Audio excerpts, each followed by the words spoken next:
लोग अक्सर कहते हैं कि मोहब्बत उम्र के फासले नहीं जानती, और ये कुछ हद तक सही भी है। उम्र, जात पात इन सब से ऊपर है मोहब्बत। पर ये सब महज किताबी बातें हैं। हमारे समाज में मोहब्बत में फ़र्क है। लड़के के लिए अलग नियम, लड़कियों के लिए अलग नियम। लड़का मोहब्बत करे अपने से छोटी उम्र की लड़की या छोटी जात की लड़की से तो समाज अपना लेता है, लेकिन गलती से अगर लड़की अपने से छोटी उम्र के लड़के से मोहब्बत कर ले या अपने से छोटी जात के लड़के से मोहब्बत कर ले तो हमारे समाज में महाभारत हो जाती है। यहाँ तक कि लोग ऑनर किलिंग तक भी कर देते हैं। कुछ इसी तरीके की कहानी है हमारी नायिका काम्या की। काम्या पेशे से हीलर थी। अब भाग्य कहूँ या कर्म का कुछ ऐसा चक्र कि उसकी और उसके पति की नहीं बनती थी।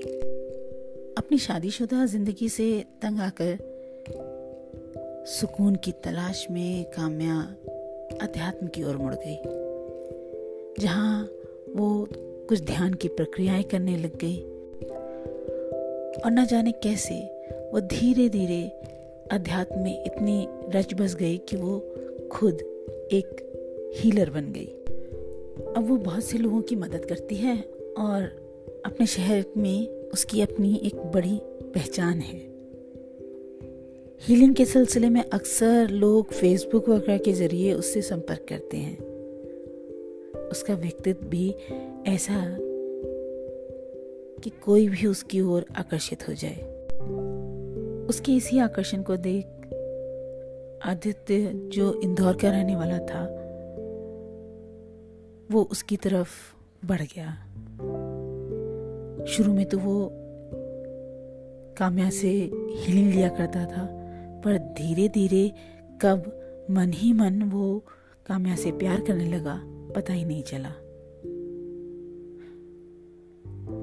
काम्या को न जाने कैसे हीलिंग देते देते ये समझ आ गया कि शायद आदित्य उससे प्यार करने लगा है। इसलिए काम्या ने धीरे धीरे आदित्य को अवॉइड करना शुरू कर दिया, क्योंकि एक तो आदित्य उससे उम्र में 20 साल छोटा और दूसरे काम्या शादीशुदा। और फिर काम्या अब अपने जीवन में किसी मर्द को नहीं चाहती थी। उसके जीवन में मर्द के नाम पर केवल उसका बेटा था। लेकिन ईश्वर ने जैसे काम्या को परखने की ठान ही रखी हो। काम्या के फेसबुक पे उसके शहर के कई लोग जुड़े हुए हैं। उन्हीं में से एक था रोहित। रोहित भी काम्या से 19 से 20 साल लगभग छोटा था, पर रोहित और काम्या की बहुत ज़्यादा बात नहीं होती थी। कभी कभार मैसेंजर के थ्रू रोहित हेलो हाय बोल दिया करता था, तो काम्या क्योंकि मिलनसार आदत की थी तो वो उसके हेलो का जवाब दे दिया करती थी। एक दिन काम्या ने मैसेंजर खोला तो रोहित का हेलो आया हुआ था। काम्या ने जैसे ही उसका मैसेज खोला तो उसमें रोहित ने अपने दिल की बात लिख रखी थी। काम्या ने मैसेज का जवाब तो दिया। जवाब कुछ इस तरह से था कि जिसमें उसने रोहित को समझाने की कोशिश की कि रोहित जो सोच रहा है उसको लेके वो गलत है। काम्या ने उसे ये समझाने की कोशिश की कि उसको अपने माँ बाप की खुशियाँ देखनी चाहिए और वो उससे उम्र में बड़ी है, तो इसलिए जो वो सोच रहा है वो संभव नहीं है। समाज और वो खुद इस बात को स्वीकार नहीं करेगी। तभी दूसरी तरफ एक और मैसेज आया। वो मैसेज था आदित्य का। आदित्य ने आज जो मैसेज किया, उस मैसेज में उसने साफ साफ अपनी मोहब्बत का इजहार किया और साथ ही उसने उस मैसेज में काम्या को ये लिख के भेजा कि अगर काम्या आदित्य से फ़ोन पे बात नहीं करेगी आज तो वो आत्महत्या कर लेगा, और उसने अपना नंबर मैसेंजर में छोड़ दिया। ये पढ़ काम्या डर गई और उसने फौरन उस नंबर पे कॉल करके आदित्य से बात करी, और आदित्य को भी उसने वही समझाने की कोशिश करी जो उसने रोहित को समझाया था कि उसकी और आदित्य की उम्र में बहुत फासला है। समाज या परिवार वाले इस उम्र के फासले को नहीं मानेंगे, और साथ ही वो खुद भी नहीं मानेगी, क्योंकि वो अपने परिवार में बहुत खुश है। पर आदित्य ने उसके झूठ का यकीन नहीं किया। आदित्य ने उसे फौरन यही कहा कि आप झूठ बोल रही हैं कि आप अपने परिवार में खुश हैं। ऐसा नहीं है कि मैं आपकी आंखों से आपके दर्द को नहीं पढ़ सकता। आपकी आंखें कहती हैं कि आप बहुत दर्द में हैं।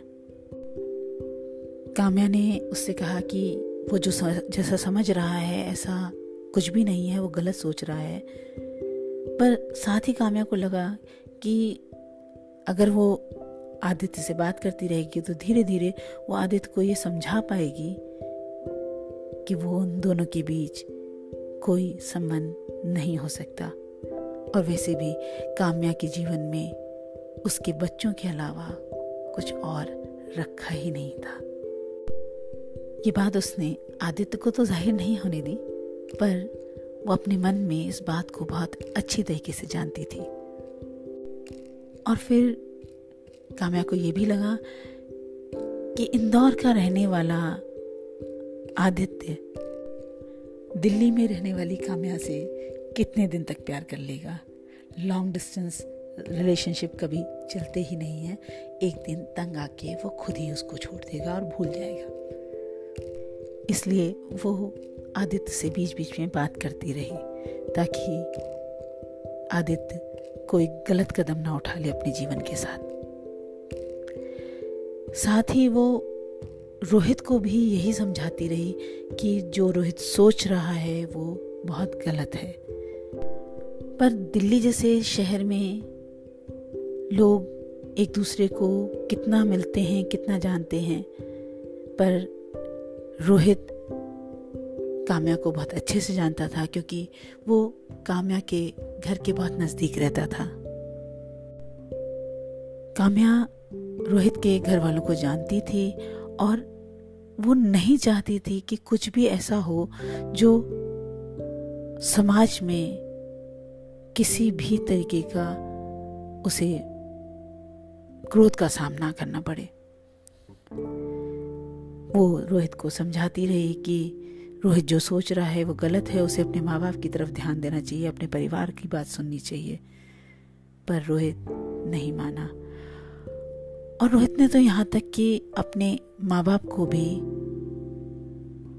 ये बात बता दी थी कि वो किसी बड़ी उम्र की औरत से प्यार करता है और वो किसी और से शादी नहीं करेगा, सिर्फ उसी से करेगा। अगर उसने कुछ नहीं बताया था अपने माँ बाप को तो बस ये कि उस औरत का नाम क्या है।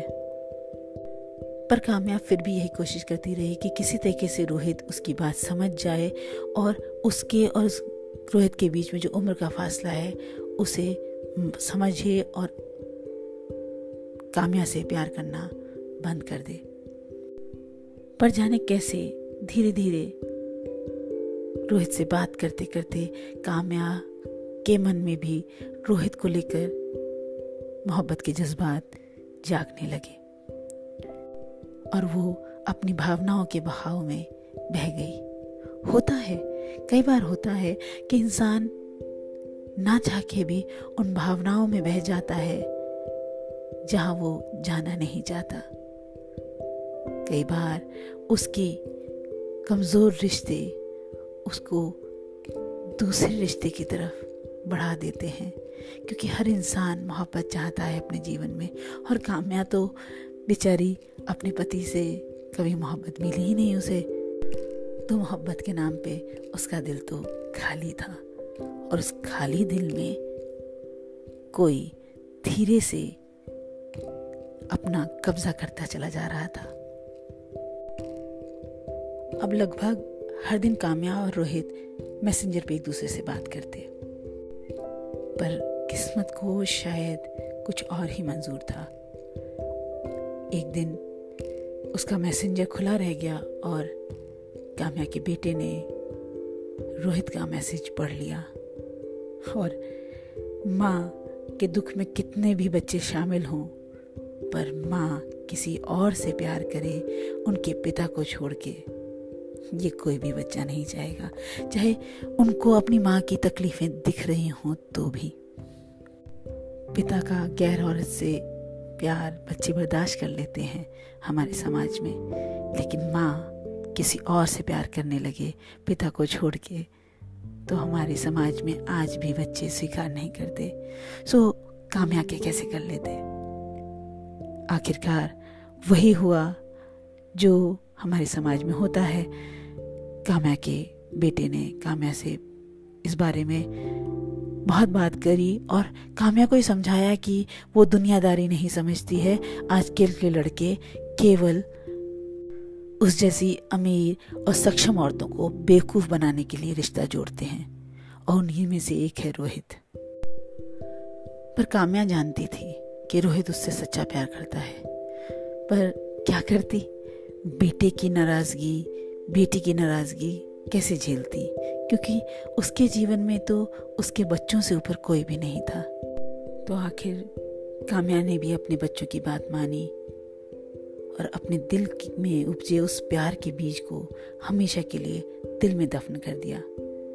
प्यार के मामले में पति की तरफ से तो उसका दिल खाली था ही, और अब जब उसे रोहित के रूप में सच्चा प्यार मिला तो बच्चों और समाज के डर से उसे भी उसने दफन कर दिया।